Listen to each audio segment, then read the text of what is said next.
How's it going, BCHL fans? Ian Wilson alongside Colin Birkas, the head coach and general manager of the Nanaimo Clippers. Colin, thank you for taking the time out of the schedule to sit down and have a chat. No problem. First and foremost, just talk to us a bit about how the offseason went in preparing the Nanaimo Clippers for this 2025-2026 season. Well, recruiting got off to a good start. We started getting some key pieces back from last year, and recruiting in Nanaimo, I wouldn't say is the hardest thing to do. Players love playing here. It's a great town, great community, history of success. So, that was good.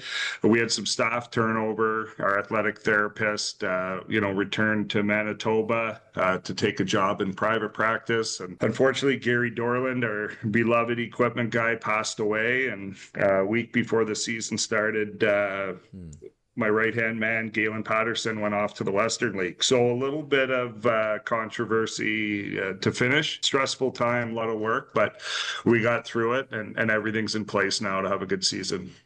Definitely, and obviously condolences on the passing. It's never an easy thing to deal with. No, not at all. Junior hockey can often be kind of a landscape of turnover at times, and we've seen that in the past. Players moving on to greener pastures, seeking new opportunities, or aging out or going off to college, as is the ultimate goal for this league, to get players their scholarships. But you touched on it a bit there. The Clippers have a ton of returning talent this year, be it Perreault, Larioza, Lessia, Grimmer, Fortune, Collins. I mean, just to name a few. And those guys have been producing so far as well, too. So how does that stability impact this year's team? Yeah, I mean, last year we got hit by the injury bug, and then the NCAA CHL rule happened, and we lost 8 players in 12 days, and they kind of overlapped. So it was pretty tumultuous, as you say, the first half of the season.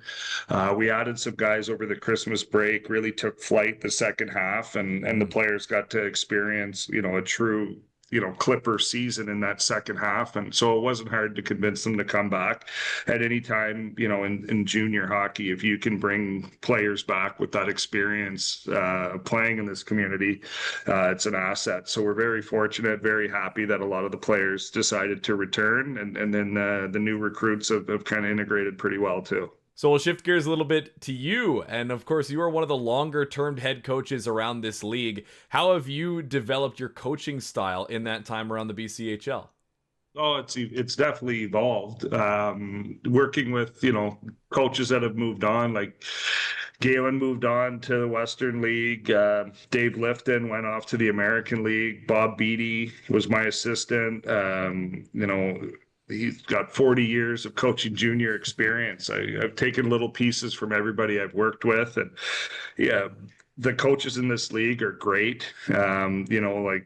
It's spent an hour talking to Cam after our playoffs last year, and he telling me, how our team could evolve. And it's truly a development league. It's a development league for coaches. So it's ever changing. The way I coached and the systems we used, hardly resemble those of which we started. So it's ever changing, but it's a great league for coaches to learn and evolve. That's fantastic, Colin. The last thing I got for you is, what is your message to the fans of the BCHL and, of course, the Nanaimo Clippers faithful ahead of this campaign as it rolls along? It's a good ticket to get. Any BCHL game I've been a part of, this is my 7th year now. It's a heck of a ball game. These kids compete. They're hungry for the future, hungry to play college hockey and beyond. And every player in this league there's no draft here, right? Like every single kid on every single team in this league has chosen our communities and our league as a program to pursue that college hockey and pro hockey route.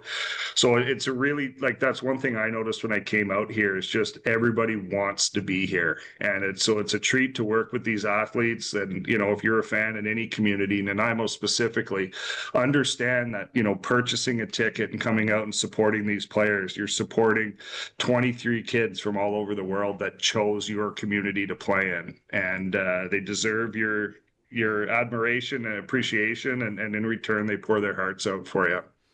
And they've certainly got a pretty darn good head coach and community around them, so thank you for all that you do, and of course thank you for taking the time to have a chat. Good luck with the rest of the season. Anytime. Thank you very much.